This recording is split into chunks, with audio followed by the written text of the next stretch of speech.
बाबा बालकनाथ जी की कहानी बाबा बालकनाथ अमर कथा में पढ़ी जा सकती है।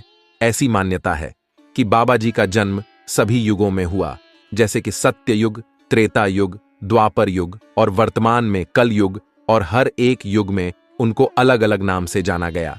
जैसे सतयुग में स्कंद, त्रेता युग में कौल और द्वापर युग में महाकोल के नाम से जाने गए। अपने हर अवतार में उन्होंने गरीबों एवं निस्सहायों की सहायता करके उनके दुख, दर्द और तकलीफों का नाश किया। हर एक जन्म में यह शिव के बड़े भक्त कहलाए। आइए जानते हैं बाबा बालकनाथ से जुड़ी सभी कहानियां और तथ्यों के बारे में, पर उससे पहले हमारे चैनल को सब्सक्राइब करें और कमेंट में जय श्री बाबा बालकनाथ जरूर लिखें। बाबा बालकनाथ के सिद्ध पुरुष के रूप में जन्म के बारे में सबसे लोकप्रिय कहानी भगवान शिव की अमर कथा से जुड़ी है। ऐसा कहा जाता है कि भगवान शिव अमरनाथ की गुफा में देवी पार्वती के साथ अमर कथा सुना रहे थे और देवी पार्वती सो गईं। गुफा में एक तोते का बच्चा था और वह पूरी कहानी सुन रहा था और हाँ का शोर कर रहा था। जब कथा समाप्त हुई तो भगवान शिव ने देवी पार्वती को सोते हुए पाया तो वे समझ गए कि यह कथा किसी और ने सुनी है। वह बहुत क्रोधित हो गए और उन्होंने अपना त्रिशूल तोते के बच्चे पर फेंक दिया। तोते का बच्चा अपनी जान बचाने के लिए वहां से भाग गया और त्रिशूल ने उसका पीछा किया। रास्ते में आर्षि व्यास की पत्नी उबासी ले रही थी। तोते का बच्चा उसके मुंह के रास्ते उसके पेट में घुस गया। त्रिशूल रुक गया क्योंकि किसी स्त्री को मारना अधर्म था। जब भगवान शिव को यह सब पता चला तो वे भी वहां आए और ऋषि व्यास को अपनी समस्या बताई। ऋषि व्यास ने उससे कहा कि उसे वहीं इंतजार करना चाहिए और जैसे ही तोते का बच्चा बाहर आएगा वह उसे मार सकता है। भगवान शिव बहुत देर तक वहीं खड़े रहे लेकिन तोते का बच्चा बाहर नहीं आया। जैसे ही भगवान शिव वहां खड़े हुए पूरा ब्रह्मांड अव्यवस्थित हो गया। तब सभी देवता ऋषि नारद से मिले और उनसे दुनिया को बचाने के लिए भगवान शिव से प्रार्थना करने का अनुरोध किया। तब नारद भगवान शिव के पास आए और उनसे बच्चे की तरह अपना क्रोध छोड़ने की प्रार्थना की। वह तोता अमर कथा पहले ही सुन चुका था, इसलिए अब वह अमर हो गया था और अब उसे कोई नहीं मार सकता था। यह सुनकर भगवान शिव ने तोते के बच्चे को बाहर आने को कहा और बदले में तोते के बच्चे ने उनसे आशीर्वाद मांगा। भगवान शिव ने इसे स्वीकार कर लिया और तोते के बच्चे ने प्रार्थना की कि जैसे ही वह एक आदमी के रूप में बाहर आएगा उसी समय जो भी बच्चा जन्म लेगा उसे सभी प्रकार का ज्ञान दिया जाएगा और वह अमर हो जाएगा। जैसे ही भगवान शिव ने इसे स्वीकार किया, आर्षि व्यास के मुख से एक दिव्य शिशु प्रकट हुआ। उन्होंने भगवान शिव की प्रार्थना की और उनका आशीर्वाद प्राप्त किया। यही दिव्य शिशु आगे चलकर सुखदेव मुनि कहलाया। बाबा बालकनाथ जी की कहानी बाबा बालकनाथ अमर कथा में पढ़ी जा सकती है।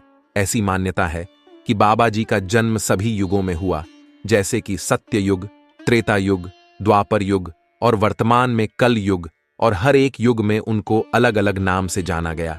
जैसे सतयुग में स्कंद, त्रेता युग में कौल और द्वापर युग में महाकोल के नाम से जाने गए। अपने हर अवतार में उन्होंने गरीबों एवं निस्सहायों की सहायता करके उनके दुख, दर्द और तकलीफों का नाश किया। हर एक जन्म में यह शिव के बड़े भक्त कहलाए। द्वापर युग में महाकोल, जिस समय कैलाश पर्वत जा रहे थे, जाते हुए रास्ते में उनकी मुलाकात एक वृद्ध स्त्री से हुई। उसने बाबा जी से गंतव्य में जाने का अभिप्राय पूछा।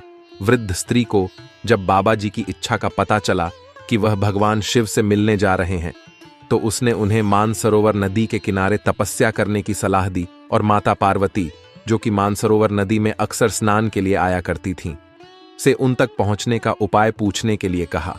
बाबा जी ने बिल्कुल वैसा ही किया और अपने उद्देश्य भगवान शिव से मिलने में सफल हुए। बाल योगी महाकोल को देखकर शिव जी बहुत प्रसन्न हुए और उन्होंने बाबा जी को कलयुग तक भक्तों के बीच सिद्ध प्रतीक के तौर से पूजे जाने का आशीर्वाद प्रदान किया और चिर आयु तक उनकी छवि को बालक की छवि के तौर पर बने रहने का भी आशीर्वाद दिया। कलयुग में बाबा बालकनाथ जी ने गुजरात काठियाबाद में देव के नाम से जन्म लिया। उनकी माता का नाम लक्ष्मी और पिता का नाम वैष्णो वैश था। बचपन से ही बाबा जी आध्यात्म में लीन रहते थे। ये देखकर उनके माता पिता ने उनका विवाह करने का निश्चय किया, परंतु बाबा जी उनके प्रस्ताव को अस्वीकार करके और घर परिवार को छोड़कर परम सिद्धि की राह पर निकल पड़े। और एक दिन जूनागढ़ की गिरनार पहाड़ी में उनका सामना स्वामी दत्तात्रेय से हुआ, और यहीं पर बाबा जी ने स्वामी दत्तात्रेय से सिद्ध की बुनियादी शिक्षा ग्रहण करी और सिद्ध बने। तभी से उन्हें बाबा बालकनाथ जी कहा जाने लगा। ऐसा माना जाता है कि बाबा जी सूर्य ग्रहण के समय कुरुक्षेत्र से बछरेटू महादेव आए थे, जहां संत भी उनके साथ थे। इसके बाद बाबा जी शाहतलाई आए और रत्नी माई से मिले, जो द्वापर की वृद्ध महिला का प्रतीक थी, जिसने महाकौल बाबा जी का मार्गदर्शन किया था। इस प्रकार बाबा जी को उस वृद्ध महिला द्वारा द्वापर युग में उनके लिए किए गए कार्यों की भरपाई करनी थी। इसलिए बाबा जी ने रत्नी माई का सबसे असुविधाजनक कार्य, जो कि गाय चराना था, बाबा जी ने एक बरगद के पेड़ के नीचे अपना आश्रय बनाया। उन्होंने रत्नी माई से कहा कि वह बरगद के पेड़ के नीचे ध्यान करेंगे और गायों को एक साथ चराएंगे। उन्होंने माई से ध्यान के बाद लेने के लिए रोटी और लस्सी वहीं छोड़ने के लिए कहा। बाबा जी ने रत्नी माई से वादा किया कि जब तक वह संतुष्ट रहेंगी तब तक वह उनके लिए काम करेंगे। 12 वर्ष तक सब कुछ ठीक ठाक रहा। 12वें वर्ष के अंत तक लोगों ने गायों द्वारा फसल को नुकसान पहुंचाने की शिकायत करना शुरू कर दिया। रत्नी माई ऐसी शिकायतों को नजरअंदाज कर देती थी, लेकिन गांव के मुखिया की शिकायत से रत्नी माई का धैर्य टूट गया और वह बाबा जी को डांटने लगी। इसलिए बाबा जी रत्नी माई और गांव के मुखिया को खेत में ले गए और वहां जाकर दिखाया कि चमत्कारिक रूप से फसलों को कोई नुकसान नहीं हुआ। इस चमत्कार से हर कोई आश्चर्यचकित रह गया। बाबा जी अपने पूजा स्थल पर वापस आए और रत्नी माई से अपनी गायें वापस लेने और उन्हें अपने रास्ते जाने देने के लिए कहा। रत्नी माई ने मातृ स्नेह के कारण बाबा जी को वहीं रुकने के लिए मनाने की कोशिश की और उन्हें 12 वर्षों तक रोटी और लस्सी प्रदान करने की याद दिलाई। बाबा जी ने जवाब दिया कि यह संयोग था और आगे पुष्टि की कि उन्होंने सारी रोटी और लस्सी सुरक्षित रख ली थी, क्योंकि उन्होंने कभी इनका सेवन नहीं किया था। यह कहकर बाबा जी ने अपना चिमटा बरगद के पेड़ के तने पर फेंका और 12 वर्षों तक बनी रहने वाली रोटियां निकल आईं। उन्होंने आगे उसी चिमटे को पृथ्वी पर मारा और लस्सी का एक झरना तालाब का आकार लेने लगा और उस स्थान को शाहतलाई के नाम से जाना जाने लगा। शाहतलाई से दूर जाने के बाबा जी के रुख पर रत्नी माई को अपनी अज्ञानता पर पश्चाताप हुआ। यह सब देखकर बाबा जी ने रत्नी माई से प्रेम पूर्वक कहा कि वह वनभूमि में पूजा करेंगे और वह उन्हें वहां देख सकती है। उन्होंने शाहतलाई से लगभग आधा किलोमीटर दूर एक गरना झाड़ी, एक कांटेदार झाड़ी के नीचे अपना धूना स्थापित किया। बरगद के पेड़ के खोखले के प्रतीक के रूप में एक आधी खोखली संरचना तैयार की गई है। पास में ही एक मंदिर है जिसमें बाबा बालकनाथ, गुगा चौहान और नाहर सिंह जी की मूर्तियां हैं। इस स्थान की मिट्टी का उपयोग मवेशियों के पैर की बीमारियों के लिए कृमिनाशक के रूप में किया जाता है। इस घटना की जब आसपास के क्षेत्र में चर्चा हुई तो आर्ष मुनि व अन्य लोग बाबा जी की चमत्कारी शक्ति से बहुत प्रभावित हुए। गुरु गोरखनाथ जी को जब से ज्ञात हुआ कि एक बालक बहुत ही चमत्कारी शक्ति वाला है, तो उन्होंने बाबा बालकनाथ जी को अपना चेला बनाना चाहा, परंतु बाबा जी के इनकार करने पर गोरखनाथ बहुत क्रोधित हुए।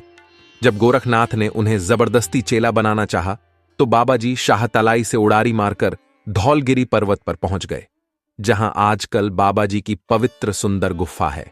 मंदिर के मुख्य द्वार से प्रवेश करते ही अखंड धूना सबको आकर्षित करता है।